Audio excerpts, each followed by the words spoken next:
에스더서 4장 13절에서 17절까지 말씀을 찾으신 줄 알고 제가 봉독해 드리겠습니다. 모르드게가 그를 시켜 에스더에게 회답하되 너는 왕궁에 있으니 모든 유다인 중에 홀로 목숨을 건지리라 생각하지 말라.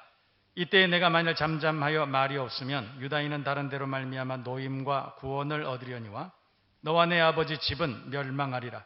내가 왕후의 자리를 얻은 것이 이때를 위함이 아닌지 누가 알겠느냐 하니 에스더가 모르드게에게 회답하여 이르되 당신은 가서 수산에 있는 유다인을 다 모으고 나를 위하여 금식하되 밤낮 3일을 먹지도 말고 마시지도 마소서. 나도 나의 시녀와 더불어 이렇게 금식한 후에 규례를 어기고 왕에게 나아가리니 죽으면 죽으리이다 하니라. 모르드게가 가서 에스더가 명령한 대로 다 행하니라. 아멘. 이번엔 이사야서 41장 8절에서 10절을 읽어드립니다. 그러나 나의 종로 이스라엘아, 나의 택한 야곱아, 나의 벗 아브라함의 자손아, 내가 땅 끝에서부터 너를 붙들며 땅 모퉁이에서부터 너를 부르고 내게 이르기를 너는 나의 종이라. 내가 너를 택하고 실어 버리지 아니하였다 하였노라. 두려워하지 말라. 내가 너와 함께함이라. 놀라지 말라. 나는 내 하나님이 됨이라. 내가 너를 굳세게 하리라. 참으로 너를 도와주리라. 참으로 나의 의로운 오른손으로 너를 붙들리라. 아멘. 오늘 설교 제목에 그래도 나는 확실히 압니다. 이렇게 정했습니다. 그래도라는 말은 내가 잘 알 수 없어도 그래도 확실히 압니다. 그런 의미를 가지고 우리가 함께 은혜를 나누도록 하겠습니다. 오래전에 그 얄미운 여자 시리즈가 있었죠. 얄미운 여자. 어떤 여자가 얄밉냐 하면 10대 청소년 시기에 공부도 잘하는데 얼굴도 이쁘네. 이게 얄밉다는 거예요. 20대는 쌍꺼풀 수술했는데 너무 자연스러우네. 30대는 학교 다닐 때 그렇게 형편없이 놀았는데 어느 날 신랑을 잘 만나서 외제차 타고 나오는 애. 얄밉다 그래. 40대에 누가 그렇게 얄밉나 봤더니 애들을 돌보지도 않고 맨날 자기는 놀러 다녔는데 아이들은 잘 커서 좋은 대학에 가는 여자. 이게 얄미운 여자. 그런데 이 얄미운 여자, 어떤 여자가 얄밉나 이렇게 봤더니 4개 중에 2개가 외모에 관한 이야기들이 있어요. 예쁘게 생긴 애 얄밉다 이러죠. 그런데 미모 혹은 예쁘게 생긴 여자 이런 말만 들어도 속에서 분노가 올라오는 분 혹시 계십니까? 그렇다면 또 다른 생각을 해볼 필요가 있지 않나 이런 생각이 듭니다. 여러분 외모가 다른 어떤 사람들보다 좀 낫다, 예쁘다 그 말이 사실은 나쁜 얘기는 아닌 것 같습니다. 그런데 예쁘지 않다고 생각하는 사람들이 너무 많기 때문에 그래서 예쁜 사람들이 오히려 순환을 당하는 건 아닐까 이런 또 바꿔서 그런 생각도 해보기도 했습니다. 우리나라 사람들뿐만 아니라 세계 모든 사람들 예쁘기 원하죠. 성형수술 그래서 많이 합니다. 우리나라 성형공화국이라고 그래요. 그래서 외국에서도 성형하러 우리나라 많이 들어옵니다. 그런데 예쁘면 참 좋을 것 같지만 그렇지도 않습니다. 여러분 예쁘면 그 예쁜 게 그렇게 오래 갑니까? 사실은 그렇게 오래 가지 않습니다. 그렇다고 해서 안 예쁘면 오래 가느냐? 그것도 아닙니다. 안 예쁘면 더 못 갑니다. 예쁜 게 좋지만 그러나 예쁜 게 전부는 아니다. 그런 생각을 해봅니다. 남자가 여자를 만날 때 그러니까 남자가 여자를 만날 때 어떤 부분을 많이 보냐? 또 여성들이 결혼 정년기에 남성들을 볼 때 또 어떤 조건을 많이 보느냐 이런 것들을 좀 조사해 본 분들이 있는데 외모를 많이 보더군요. 외모를 많이 봐. 키가 얼마나 크냐, 또 어떻게 생겼냐, 또 그 사람 나중에 직업이 뭐냐 이런 것도 보고 그럽니다. 그런데 참 호감을 가지고 있음에도 불구하고 좀 오래 지속되기를 원했지만 첫눈에 보고 참 호감이 있었어요. 그래서 지속되기를 원했지만 그러나 그렇게 지속되는 게 쉽지 않죠. 그게 쉽지 않습니다. 그래서 얼마 있다가 헤어지고 그래요. 그 말이 우리에게 뭘 시사하고 있는가 하면 첫눈에 반해서 호감을 가진 거 가지고 그게 오래 갈 수 있는 조건이라고 생각하면 안 된다 이런 뜻이에요. 그러니까 진짜는 내면이죠. 그래서 실제로 사람들이 만났다 헤어졌는데 청년들은 잘 들어야 됩니다. 만났다 헤어졌는데 헤어진 다음에 뭘 기억하나 그걸 조사해 본 사람이 있어요. 그랬더니 그 사람이 키가 얼마나 크냐, 뭐 목소리가 얼마나 중후하냐, 중저음에 정말 신뢰, 호감이 가는 목소리냐, 이런 걸 기억하는 게 아니라 헤어진 다음에 내가 그 사람하고 어떤 얘기를 했지, 그 사람이 어떤 표정을 하고 있었지, 그걸 더 많이 기억한다는 거예요. 그러니까 잘생기고 못생기고도 중요하지만 그 내면, 그리고 그 사람이 쓰는 말, 표정, 그리고 그 사람이 가진 인성, 이런 것들이 더 중요하지 않겠나, 그런 생각이 듭니다. 자, 우리 그런 의미로 주변 사람들과 이 딱딱한 분위기를 해결하기 위해서 생긴 건 어쩔 수 없지만 표정은 책임지겠습니다. 이렇게 한번 인사해 볼까요? 자, 생긴 건 어쩔 수 없죠. 네. 여러분, 우리가 표정이 좋고 인성이 좋고 그러면 사람들도 좋아하지만 그러나 하나님도 좋아하세요.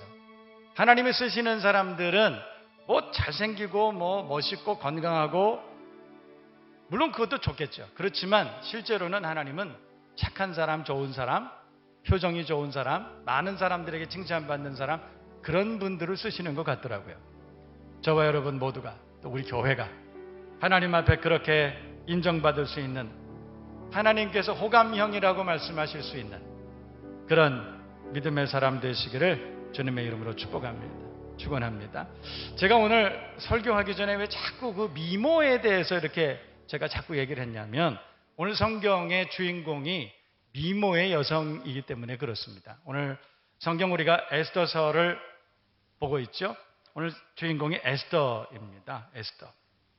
에스더는 예쁘게 생겼을 뿐만 아니라 제 생각에는 표정도 좋고 사람들에게 호감을 가지게 할 수 있는 그런 매력이 있는 그런 여성이었던 것 같습니다. 그래서 오늘 저는 에스더를 주인공으로 해서, 그래서 하나님께서 얼마나 복된 인생을 살게 하셨고, 또 그 하나님의 섭리와 그 은혜를 늘 인정하고 하나님과 어떻게 동행하는 삶을 살았는지, 우리가 에스더서를 중심으로 해서 함께 은혜를 나누고자 합니다.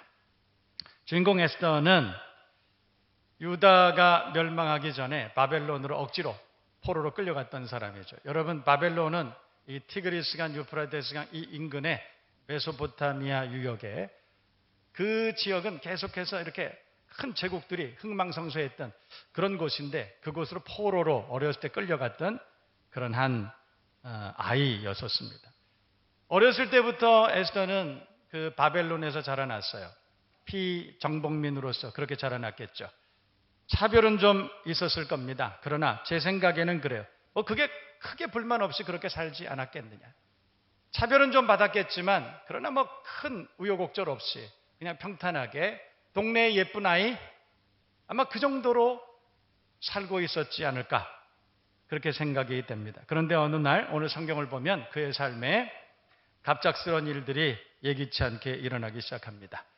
오늘 저는 본문을 에스더서 4장을 그렇게 선택을 했지만, 실제로 이 에스더서 4장 본문을 이해하기 위해서는 에스더서 1장, 2장, 3장을 사실은 전부 다 서베이를 좀 해봐야 됩니다. 그런데 여러분, 오늘 본문은 에스더서인데 에스더서 1장에는 에스더라는 이름이 안 나와요. 와스티라고 하는 왕후의 이름이 나옵니다. 그리고 그 당시에 황제였던 아하수에로 왕의 이야기가 나옵니다. 그런데 에스더서를 보면 1장부터 날마다 이렇게 계속해서 예쁜 애 얘기가 이렇게 나오고 있습니다. 에스더 이전에 와스티라고 하는 왕비는 아마 그 일대에서 가장 미인이었지 않을까. 왜냐하면 아하수에로는 그 당시에 황제였습니다. 그 일대를 완전히 석권한 엄청난 권력을 가지고 있는 그런 황제였다는 것이죠. 그런데 이 황제의 부인이 와스티였다고 오늘 1장은 우리에게 그렇게 말씀합니다. 아하수에로 왕이 패권을 장악한 지 3년이 지났습니다. 얼마나 힘이 강했는지 그 일대의 모든 왕들이 조공을 바치고 그리고 아첨을 하고 그랬습니다.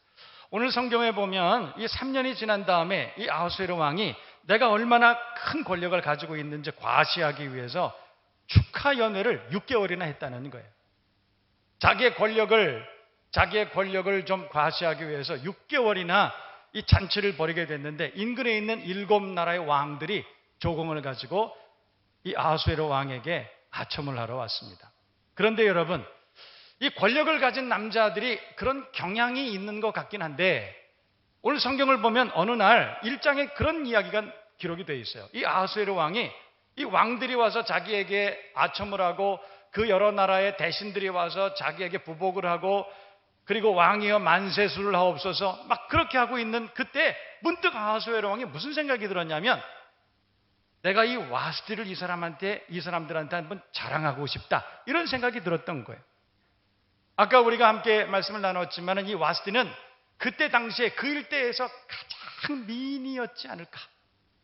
그러니까 이 왕은 자기가 얼마나 절세미인을 왕후로 데리고 있는지를 이 다른 왕들에게 자랑하고 싶었던 거예요. 그래서 내시들을 시켜가지고 와스티를 데려오라. 이게 오늘 1장 얘기예요. 와스티를 데려오라. 그랬는데 오늘 성경을 보면 참 재미있습니다.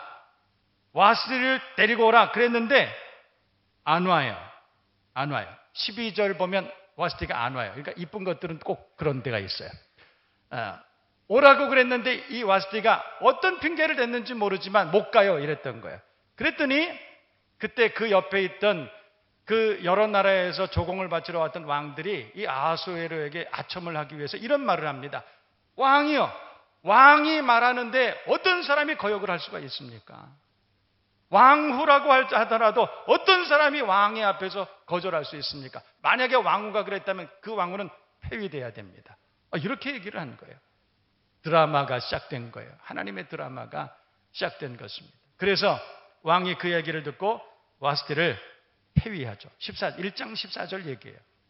어떻게 보면 왕은, 이 황제는 시범 케이스로 내 말을 안 들으면 이렇게 되는 거야.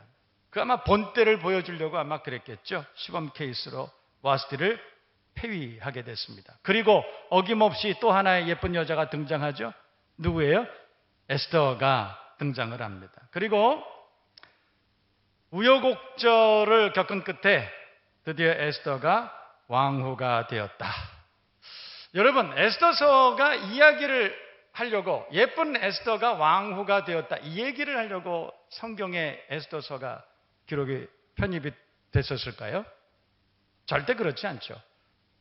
에스더가 왕후가 되었다, 하나의 드라마틱한 이야기가 거기에서 결말이 됩니다. 그리고 이 에스더서는 또 하나의 이야기를 우리에게 들려주고 있어요. 중요한 배경이 되는 사건을 이야기하고 있는데, 이 왕후가 된 에스더의 사촌이었던 모르드게라고 하는 사람의 이야기를 성경이 또 다른 한편으로 하고 있다는 것이죠. 그때 당시에 모르드게는 굉장한 애국심을 가진 사람이었던 것 같습니다. 그런데 이 모르드게가 자기 동족을, 자기의 조국을 사랑하고, 이 조국은 그 조국이 아닙니다.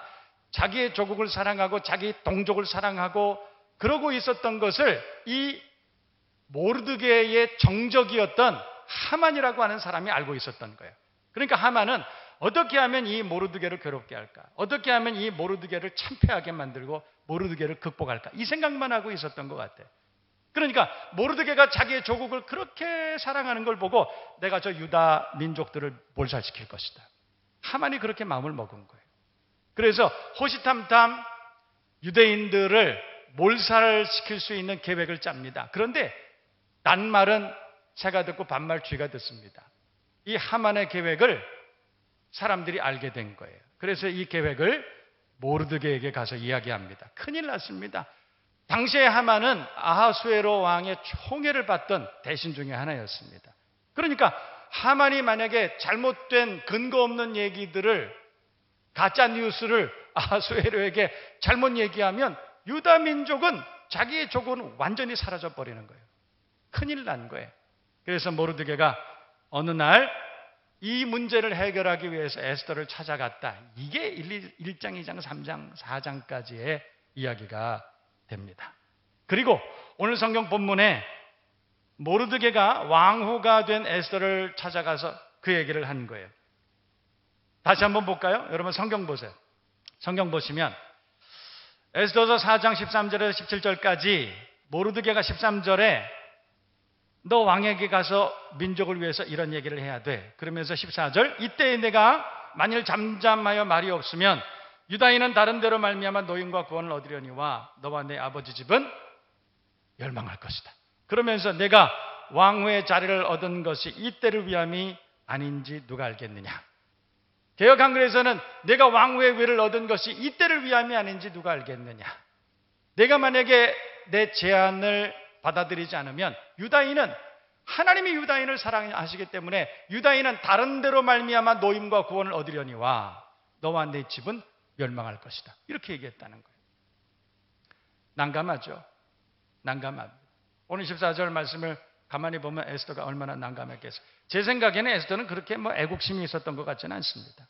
솔직히 제가 말씀을 가만히 읽어보면 에스더가 애국심을 가졌다라는 것보다도 사촌이었던 모르드게가 와서 네가 만약에 이때 말이 없으면, 이때 내가 잠잠하면 유다인은 다른 데로 구원을 얻겠지만 너는 죽을 거야. 하나님이 널 가만히 안 두실 거야. 어떻게 보면 협박을 당한 거죠.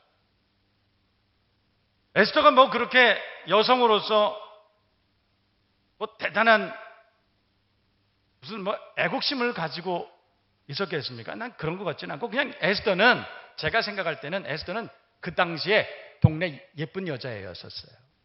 동네 예쁜 여자애. 그런데 어느 날 사촌 잘 만나서, 그래서 왕후가 될 수 있는 대열에, 간택받을 수 있는 대열에 서 있다가 하나님 은혜로 왕후가 된, 아마 그런 나이 아니었을까. 그런데 어느 날 사촌이 찾아와 가지고는 너 목숨 걸어야 돼. 그렇게 얘기한 거예요. 네가 목숨을 걸고 아하수엘의 왕에게 가서 사실을 고해야 돼. 그러면 동족은 살 수 있어. 여러분, 그 명분을 피해갈 수 있는 사람이 누가 있습니까? 네가 말을 안 하면 동족은 죽어.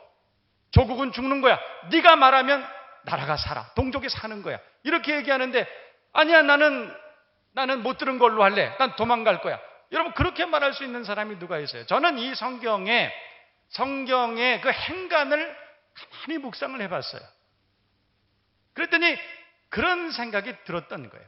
그때 에스더가 대답한 게 뭐냐면, 에스더가 뭐라고 말했냐면, 결국 16절에 죽으면 죽으리이다. 여러분, 죽으면 죽으리이다라고 하는 그 문구가 너무 우리에게 가슴에 와닿죠. 그래서 우리 안인숙 사모님 같은 경우는 간증문 책을 그렇게 쓰셨어요. 제목이 죽으면 죽으리이다. 비장한 각오, 바울과 같은 비장한 각오, 그런 뉘앙스로 그 문장을 쓰셨어요. 그런데 이 죽으면 죽으리이다, 이 말씀을 우리가 원어로 가만히 살펴보면 우리말로 제대로 해석하자면 이겁니다. 만약에 죽게 된다면 죽을 것입니다. 이 말이에요. 그러니까 그 말은 사실은 죽고 싶지 않아. 사실은 그렇게 하고 싶지 않아. 그러나 만약에 내가 그렇게 해서 죽게 된다면 죽으면 말지 뭐, 이런 뜻이에요. 만약에 그렇게 해서 죽게 된다면 할 수 없는 거 아닙니까? 그 말 안에는 나는 원치 않는데 왜 이런 일이 생기는지 모르겠어. 그런데 할 수 없이 해야 되겠네? 그런 의미가 들어있지 않을까 생각을 해봤어요. 억지로 이루어지는 일이죠. 여러분, 에스더의 입장에서 우리가 오늘 이 말씀을 한번 생각해 보자, 이 말이에요. 에스더의 입장에서 한번 여러분이 한번 에스더가 돼서 한번 생각해 보자는 거예요. 어린 시절부터 고생해서 드디어 왕후가 된 거예요. 여러분, 여성으로서 왕후가 됐다는 게 무슨 뜻입니까? 그 시대의 한 제국의 왕후가 됐다는 거예요. 그게 무슨 뜻이에요? 여성으로서 가장 높은 자리에 올라간 거예요. 그런데 얼마 되지 않아서 갑자기 모르드게가 찾아와 가지고 너 그거 포기해. 너 죽을 수도 있어. 그 얘기를 했던 거죠. 억지예요. 도대체 납득이 되지 않는 상황이죠. 그러나 이럴 수도 저럴 수도 없는 상황. 진퇴양난이에요. 그런데 여러분, 에스더는 지금 이때만 이런 일을 겪은 것이 아니에요. 여러분, 성경을 보면 2장에, 이 에스더서 2장에 보면 에스더는 어렸을 때 고아가 됩니다. 사실 어렸을 때 고아가 된다는 것은, 여러분, 고아가 되는 것이 자기가 원해서 그렇게 된 게 아니지 않습니까? 자기의 의도와는 전혀 관계없이 그냥 고아가 된 거예요. 그래서 어린 시절부터 친척들의 손에서 그렇게 자라나게 됐습니다. 그게 쉬운 일이 아니죠. 게다가 여러분, 유다가 바벨론의 침공을 받았을 때 유다에 있는 모든 백성들이 다 포로로 끌려간 것이 아닙니다. 그 중에서 일부가 끌려갔는데 그 일부에 속해 있던 거예요. 어떻게 보면 에스더는 자기가 원해서 된 게 하나도 없어. 게다가 원해서 되지 않더라도 뭐가 좀 잘 되면 문제가 아닌데 원해서 된 것도 아님에도 불구하고 하여튼 잘 안 돼. 뭘 하면 꼬여. 일이 잘 안 되는 거예요. 그리고 오늘 성경을 보면 에스더는 지금 바벨론에 남아 있습니다. 이게 무슨 뜻이냐면 여러분 유다가 바벨론으로 포로로 끌려간 다음에 예레미야 선지자는 예언했습니다. 70년이 지나면 그 황무함이 마치리라. 70년 만에 유다 백성들은 다 고토로 옛날에 자기 고향으로 돌아오게 될 것이다. 그랬다는 거예요.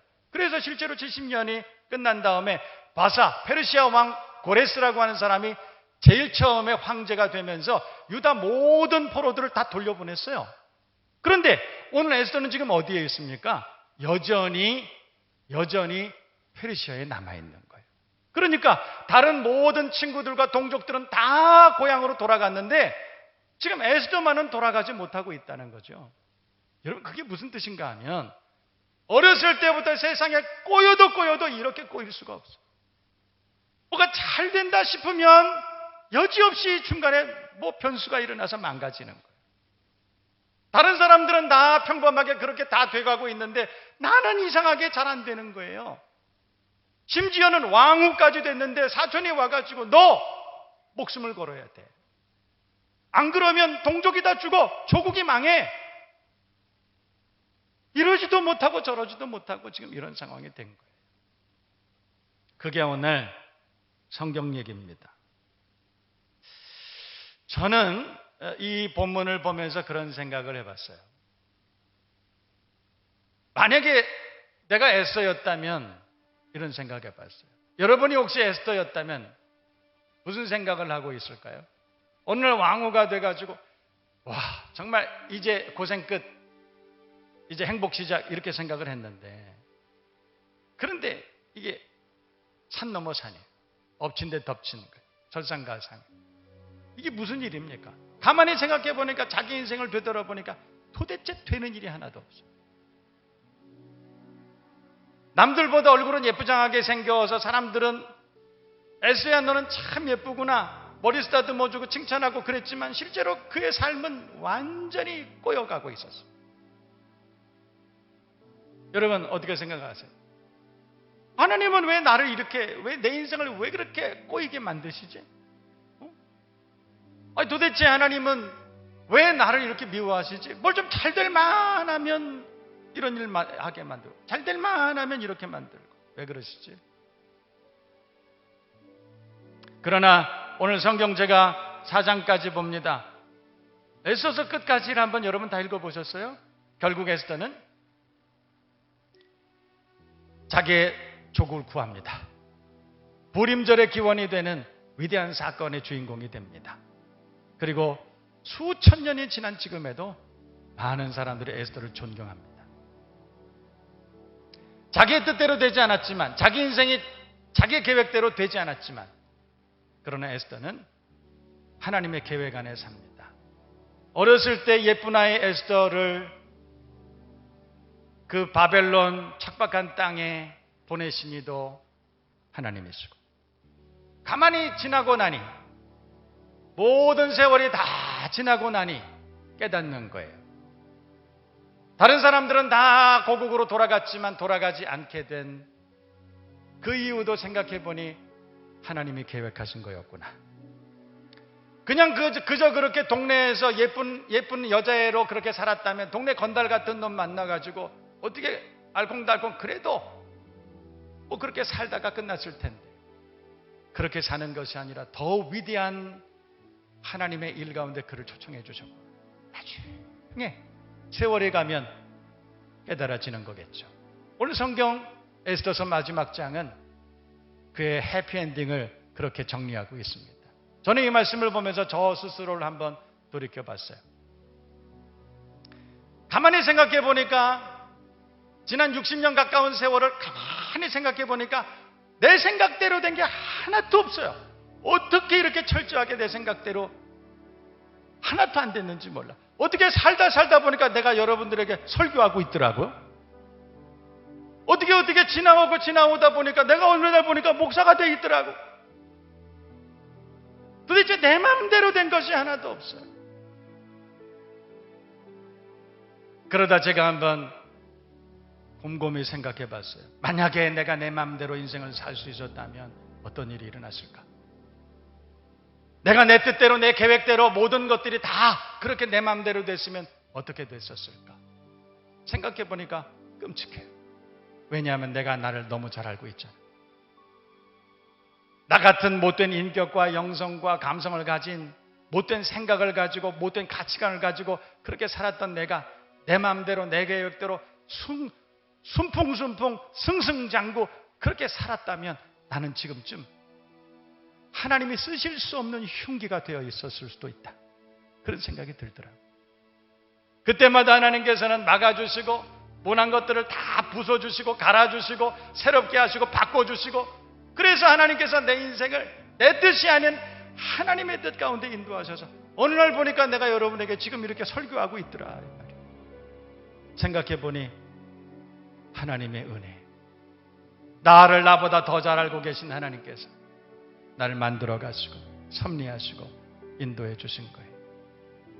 내 뜻대로 내 계획대로 안 된 것이 기분 나쁘고 그것이 화딱지나고 그래서 하나님 앞에 땡깡도 부리고 그리고 반항하고 그랬던 적도 있지만 그러나 생각해 보니까 하나님 은혜였어요. 그래서 지금도 내 뜻대로 되지 않지만 그러나 오늘 설교 제목과 같이 그러나 나는 확실히 합니다. 모세는 어렸을 때부터 바로의 궁전에서 삽니다. 그런데 모세의 정적이 있었어요.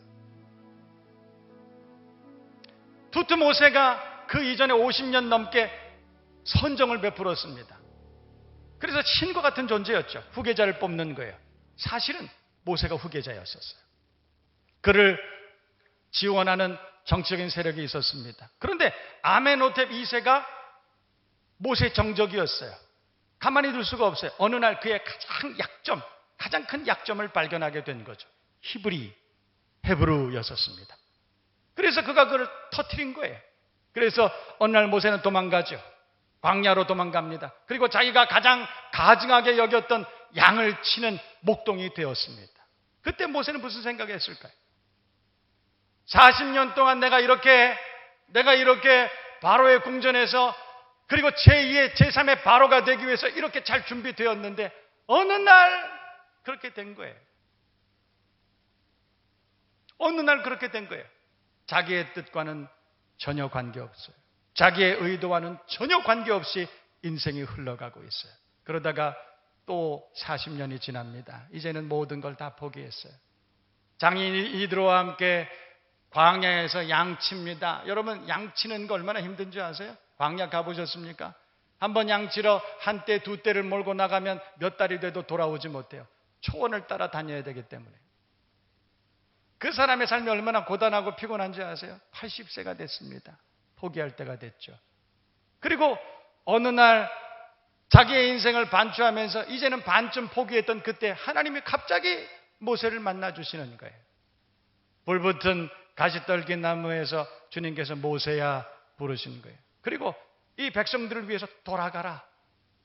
여러분 그때 여러분이 모세였다면 어떤 생각을 하겠어요? 지금까지 고생을 시킨 것만 해도 주님 내가 신앙을 유지하기가 쉽지 않습니다.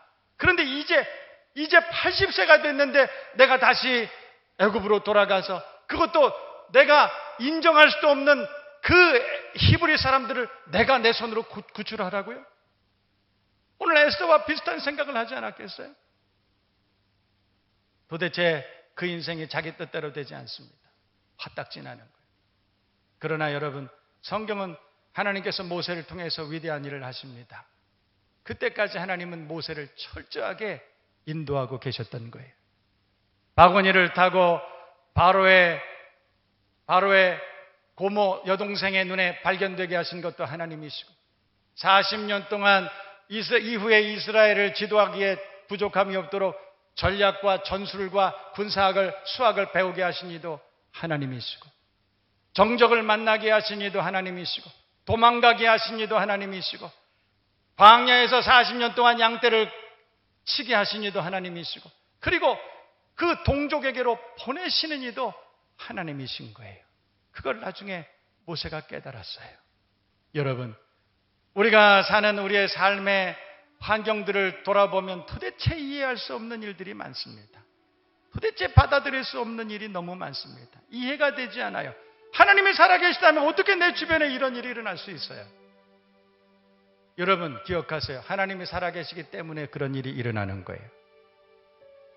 어떤 청년이 저한테 와서 자기의 결혼 문제, 직장 문제 막 여러 가지를 상담합니다. 목사님, 그렇게 오랫동안 기도하는데 도대체 되는 일이 없어요. 그렇게 오랫동안 기도해 왔는데 직장 문제, 결혼 문제 이게 되는 게 없어요. 제가 그래서 물어봤어요. 근데 너 기도는 제대로 하고 있냐? 예, 제가 이 기도 제목을 가지고 얼마나 오랫동안 기도했는데요. 그래서 제가 그랬어요. 근데 뭐가 문제인데? 네가 그렇게 오랫동안 기도했다면 하나님이 지금 함께 하시지 않니? 하나님 뜻대로 사는 방법이 하나 있어요, 여러분. 뭔지 아세요? 어려울 것 같죠? 우리가 하나님 뜻대로 사는 방법이 있어요. 그게 뭐냐면 내 뜻대로 안 사는 거예요. 이해되시면 아멘. 우리는 내 뜻대로 되기를 원해요. 내 계획대로 되기를 원해요. 아니에요. 그러면 큰일 나요. 저는 지난날에 제 삶을 반추해 보면서 철들고 깨닫습니다. 하나님 계획이었구나. 하나님 뜻이었구나. 여러분 기도하고 있습니까? 그렇다면 걱정하지 마세요. 여러분 아직도 예배자로 살고 있습니까? 그렇다면 걱정하지 마세요. 여러분 찬송가 310장을 보면 찬송가 가사가 그래요.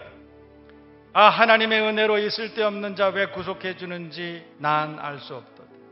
왜 내게 굳세 믿음 복음 주셔서 내 마음이 항상 샬롬인지 알 수 없도다. 도대체 알 수 있는 게 없어요. 알 수 없도다. 왜 내 마음 감동해서 주 예수 믿게 하는지 알 수 없도다. 알 수가 없어요. 그러나 나는 확실히 압니다. 내 삶의 주변에서 일어나는 일을 하나도 내가 이해할 수 없고 납득할 수 없지만 그러나 나는 확실히 압니다. 뭘 알아요? 내가 믿고 또 의지하면 내 모든 형편 아시는 주님 늘 보호해 주실 것을 나는 확실히 압니다. 그 고백이 저와 여러분 모두에게 있기를 주님의 이름으로 축복합니다.